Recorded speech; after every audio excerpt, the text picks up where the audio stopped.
الصلاۃ والسلام علیکہ یا رسول اللہ وعلی آلک و اصحابک یا حبیب اللہ۔ میرے نبی پاک صلی اللہ علیہ وسلم کی حدیث صحیح مسلم میں حضرت صہیب ابن سنان رومی رضی اللہ تعالیٰ عنہ سے مروی ہے، میرے حبیب فرماتے ہیں مومن تو ہر حال میں نفع میں ہی رہتا ہے، خیر پہ ہی رہتا ہے۔ حضور کس طرح فرمایا نعمت ملے تو شکر کر کے نفع حاصل کر لیتا ہے، اور مصیبت آئے تو صبر کر کے نفع حاصل کر لیتا ہے۔ مومن ہر حال میں، بولیے کس جگہ پہ رہتا ہے؟ سارے بولیں گے آپ؟ اچھا دیکھیں، بات سنیں اور یاد رکھیں، ہم اگر یہ ذہن بنا لیں نا، جس آدمی کا ذہن نہیں ہوتا کوئی آزمائش آئے تو پھنس جاتا ہے، لیکن جو ذہنی طور پہ تیار ہو اس پر کوئی آزمائش آئے تو اسے اتنا پریشان نہیں کرتی۔ ذہن بنا لے زندگی میں آزمائشوں کے لیے، ذہن بنائیں ہر حال میں اللہ کا شکر، ہر حال میں اللہ۔ لو سنو، میرے نبی کریم میری سرکار کو رب کریم نے چاند سے زیادہ خوبصورت بیٹا عطا فرمایا۔ سب سے چھوٹے ہیں جناب ابراہیم، چاند سے زیادہ خوبصورت۔ 3 بیٹے حضور کو اللہ نے دیے، تینوں ہی اپنی قدرت سے لے گیا۔ چاند سے زیادہ خوبصورت بیٹا۔ حضرت ام سلمہ کہتی ہے میں نے جب جا کر کے حضور کو مبارک دی نا تو حضور کی آنکھوں میں آنسو آ گئے۔ یا رسول اللہ نے بیٹا دیا ہے۔ فرماتے ہیں سجدہ شکر کیا مدینے کے محبوب نے۔ حضور نے بچے کے سر سے بال اتروائے، ایک پلڑے میں بال رکھے ترازو کے، دوسرے پلڑے میں چاندی رکھی، حضور نے صدقہ دیا۔ پھر فرمایا 2 بکرے لاؤ، قد بڑا ہو، وجود موٹا ہو، آنکھیں پیاری ہوں، ذرا سونے سونے بکرے دیکھ کے لاؤ۔ 2 بکرے لائے، حضور نے ذبح کیا، صحابہ میں بانٹا، غریبوں کو کھلایا، خوشیاں منائیں۔ 18 مہینے گزرے، پھر پیغام آیا۔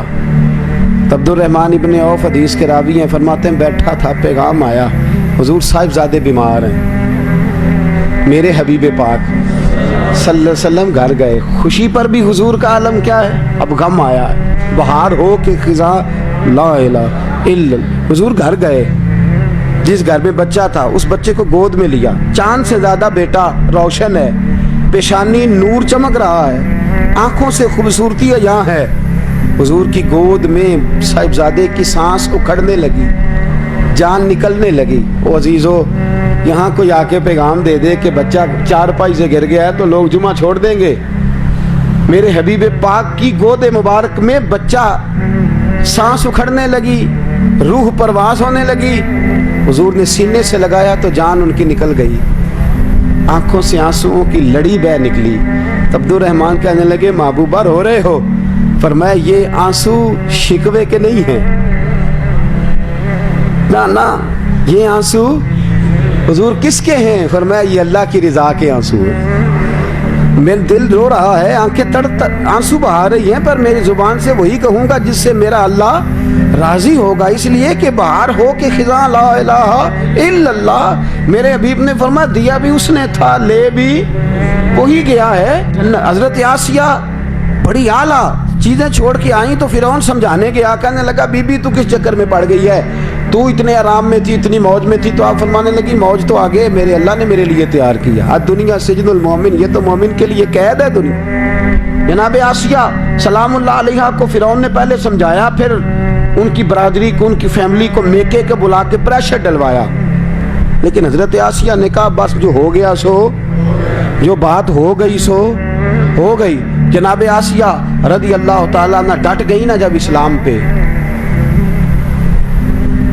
جس کے ابرو کے اشارے پر نوکرانیاں سر قربان کر دیتی تھی، وہ نوکرانیاں بالوں سے پکڑ کے کھینچتی ہوئی لائیں بار، اور وہ فرعون جو کہتا تھا کہ اس کا حکم میرا حکم ہے، اس نے جناب آسیہ کو تھپڑ مارے، بڑے دربار میں عام لوگوں کے سامنے رسوا کیا۔ بی بی کی آنکھوں میں آنسو ہیں پر چہرے سے مسکرا رہی ہے، لبوں سے مسکرا رہی ہے۔ سارے چھوڑ گئے، اپنے میکے والے بھی کہنے لگے تو نہیں مانتی تو موج کر۔ میرے عزیز سن اور یاد رکھ، بڑے بڑے کیل ہوتے تھے، میخیں ہوتی تھی لمبی لمبی لوہے کی۔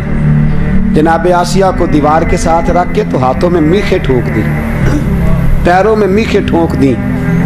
جناب آسیہ تڑپ رہی ہیں، فرعون نے ان کے وجود پر زخم لگا کے تلوار کے تو نمک اس کے اندر ڈال دیا، حضرت موسیٰ رات کو گزرے تو کہنے لگے اماں تیرا کیا حال ہے؟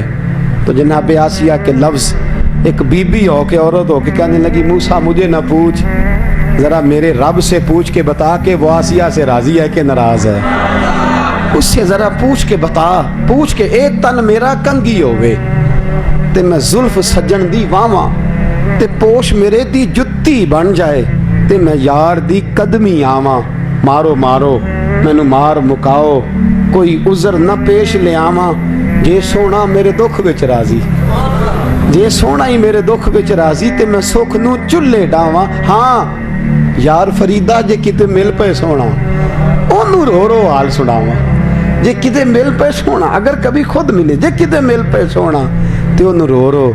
میرے نبی پاک صلی اللہ علیہ وسلم کی پیاری زوجہ حضرت ختیجہ کا وصال ہونے لگا تو مدینے والے حبیب نے فرمایا ختیجہ جنت میں جائے گی تو میری بیوی کو سلام کہنا۔ ختیجہ کہنے لگی سونیا میں بیوی ہوں، جنت میں کون سی ہے؟ فرمایا آسیہ نے بڑے دکھ سہے ہیں، اللہ کی رضا پہ راضی رہی ہے، جنت میں اللہ اس کا نکاح میرے ساتھ فرما دے گا، میری بیوی بنائے گا اللہ۔ عزیز اس کی رضا پہ راضی رہنا سیکھ، اتنا سخت اپنی زندگی میں رویہ نہ اختیار، اتنا نہ رویا کر دنیا داری کے لیے، اتنا نہ تڑپا کر پیسوں کے لیے، اتنا نہ پریشان ہوا کر اقتدار کے لیے۔ تو جتنے آنسو دنیا کے لیے بہاتا ہے اس سے دو کم آنسو اس کی رضا کے لیے بہا دے۔ میرے حبیب نے فرمایا دو قطرے تو مالک کو پسند ہی بڑے ہیں۔ یا رسول اللہ کون سے؟ فرمایا ایک جو اس کی محبت میں بہہ جائے اور ایک جو اس کے خوف سے بہہ جائے، وہ اللہ کو پسند ہے۔ تو کہاں اپنے آنسو ضائع کر رہا ہے، کہاں اپنی انرجی ضائع کر رہا ہے؟ تو اپنے مالک کے ساتھ جڑ جا، وہ جس حال میں تجھے رکھ رہا ہے اس حال میں اس سے راضی ہو جا۔ ایک عورت کام کرتی تھی فرعون کے دربار میں، مشاطہ نام تھا، اور شاہی عورت تھی، شاہی نوکرانی تھی، سب نوکرانیوں کی ہیڈ تھی۔ یہاں میں اکثر کہتا ہوں کہ ایم پی اے کا دوست بھی ہوتا ہے تو وہ بھی کہتا ہے دسیا جے کو کام ہو جاتے، مطلق العنان بادشاہ ہے، ووٹوں سے نہیں آیا۔ فرعون کے دربار میں جناب آسیہ کے کہنے پر وہ بھی کلمہ پڑھ گئی، مسلمان ہو گئی۔ ایک بچی کو کنگھی کر رہی تھی، کنگھی زمین پہ گری تو کہنے لگی یا اللہ مدد۔ وہ کہنے لگی، بچی کہنے نہیں کون سا اللہ؟ تو فرعون کو خدا نہیں مانتی؟ کہنے لگی اس پاگل کو کون مانتا ہے، میں تو اس کو مانتی ہوں، وَإِلَٰهُكُمْ إِلَٰهٌ وَاحِدٌ لَا إِلَٰهَ إِلَّا هُوَ الرَّحْمَٰنُ الرَّحِيمُ۔ اس کو کون مانتا ہے؟ اس نے کہنے لگی بتاؤں جا کے، اس کو بتاؤں جا کے؟ نہ خوشبو چھپتی ہے نہ محبت چھپتی ہے، جو چھپ جائے وہ نہ خوشبو ہوتی ہے نہ محبت ہوتی ہے، یہ چھپتی ہے ہی نہیں، یہ بہرحال واضح۔ اس نے کہا جا جلدی جا بتا کے آ۔ فرعون کے پاس گئی، جا کے بتایا، کہنے لگی وہ تو کہاں دوڑا پھرتا ہے، وہ تیرے سے تنخواہ لینے والے نہیں تجھے مانتے۔ فرعون آگے آگے کہنے لگا تو کلمہ پڑھتی ہے؟ کہنے لگی تجھے ذرا دیر سے پتہ چلا ہے، میں ویسے کافی دیر سے پڑھ رہی ہوں، تجھے ذرا دیر ہو گئی، مجھے دیر ہو گئی اس کا نام جپتے۔ اس نے کہا مجھے جانتا ہی ہے، مجھے جانتی ہے؟ کہنے لگی نہیں، میں اسی کو جانتی ہوں جسے جناب موسیٰ نے میرا رب بتایا ہے، اس کے علاوہ میں کسی کو جانتی باہر ہو کہ خزاں لا الہ الا اللہ۔ میرا جب سے اس سے رشتہ جڑا ہے، دنیا سے رشتہ ٹوٹ گیا، صرف اسے جانتی ہوں، سوائے اس کے میں کسی اور کو، میں سویرے فجر، پھر زور، پھر عصر، پھر مغرب، پھر قرآن، پھر ذکر، پھر فکر، پھر عبادتیں، پھر تلاوتیں، میں اسی کو جانتی ہوں، کسی اور کو میں نہیں جانتی۔ میں تو صرف اسی کو کاچھا مارا، تھپڑ مارے، تکلیف دی، اسی طرح کیل ٹھوک دیے۔ فرعون کو کسی نے بتایا اس کی 6 مہینے کی بیٹی ہے، بچی کو لا کے ماں کی چھاتی پہ رکھا۔ بدل جاتے ہیں ماں باپ، بچے خود ایک بلیک میلنگ کا نام ہے، بچے خود بذات خود ایک آزمائش ہے۔ چھاتی پہ رکھا، فرعون کہنے لگا تیری بیٹی ذبح کر دوں گا۔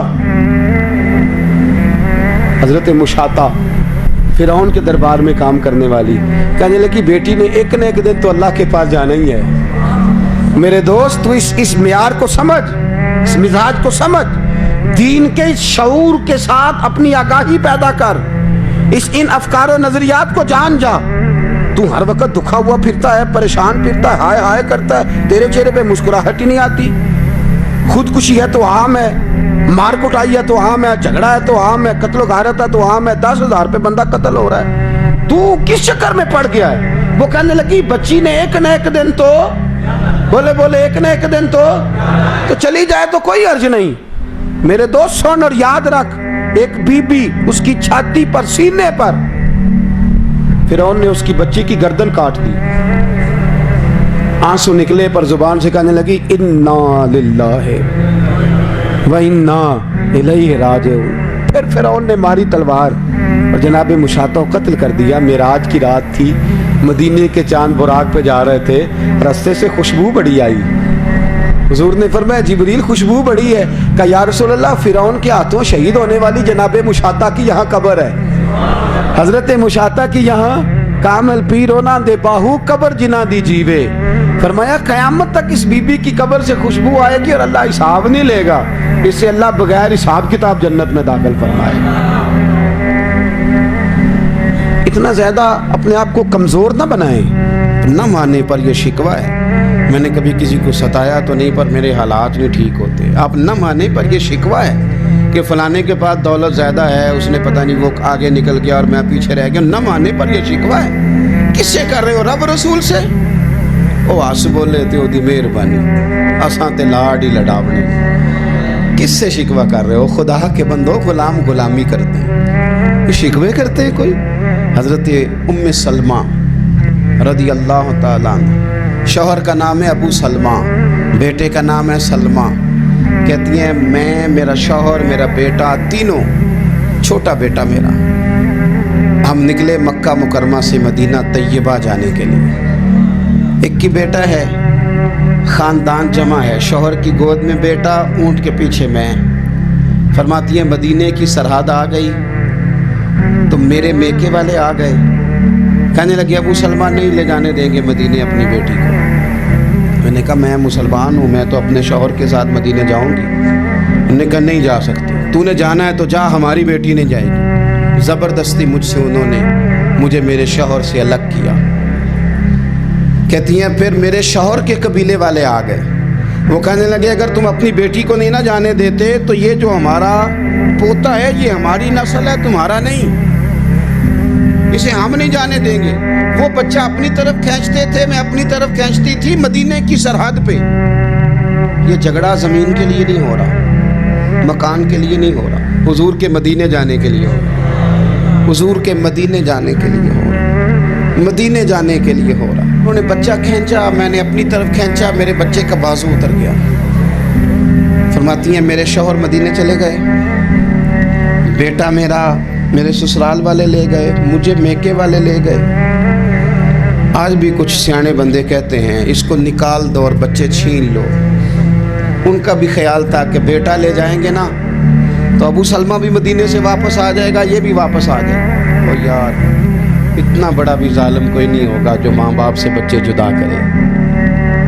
فرماتی ہیں کہ وہ لے گئے چھین کے، میں میکے چلی گئی، لوگ روٹی کھاتے تھے، میرے حلق سے نہیں گزرتی تھی، زمانہ سویا کرتا تھا، میں سو نہیں پاتی تھی، بیٹا کہاں، شوہر کہاں، میں کہاں۔ ام سلمہ کتنی دیر تکلیف کاٹی؟ جناب ام سلمہ کہنے لگی لوگوں ایک دو دن نہیں پورا سال بیت گیا، پورا سال، پر جے سونا ہی میرے دکھ وچ راضی، جے سونا ہی مارو مارو مینو مار مکاؤ، میں کوئی عذر نہ پیش لے آواں، اور جے سونا ہی میرے دکھ وچ راضی، پھر سکھ نو چلے ڈاواں۔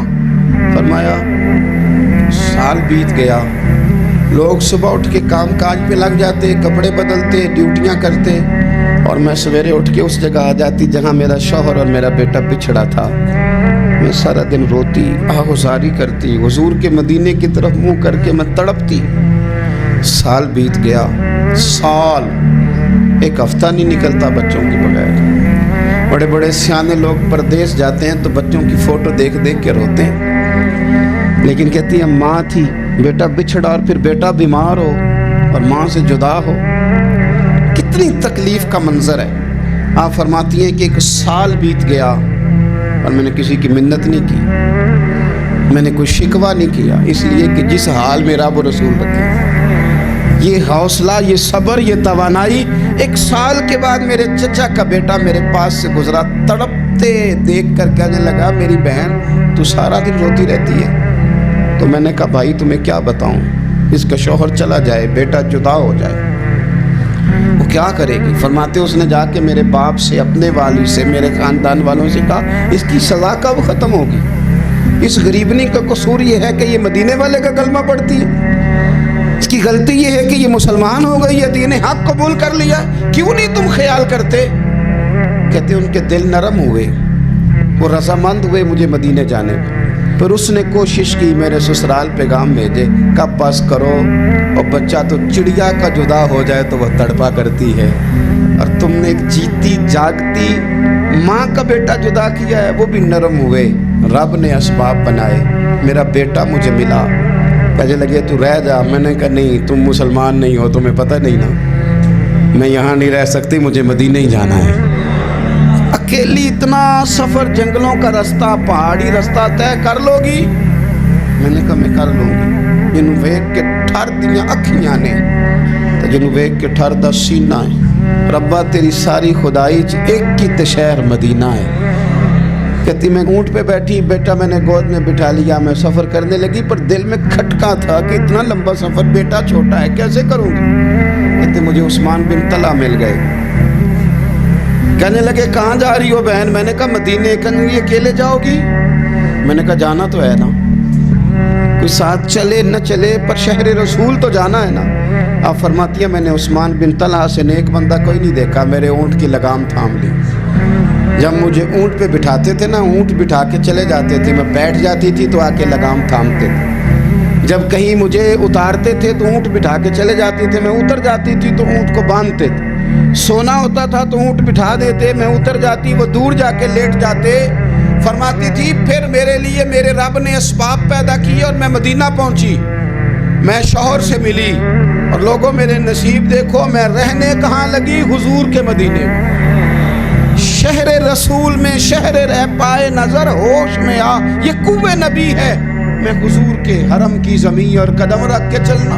ارے سر کا موقع ہے او جانے والے، مدینے کے خطے خدا تجھ کو رکھے، غریبوں فقیروں کے ٹھہرانے والے۔ کہتی ہے میں وہاں بسنے لگی۔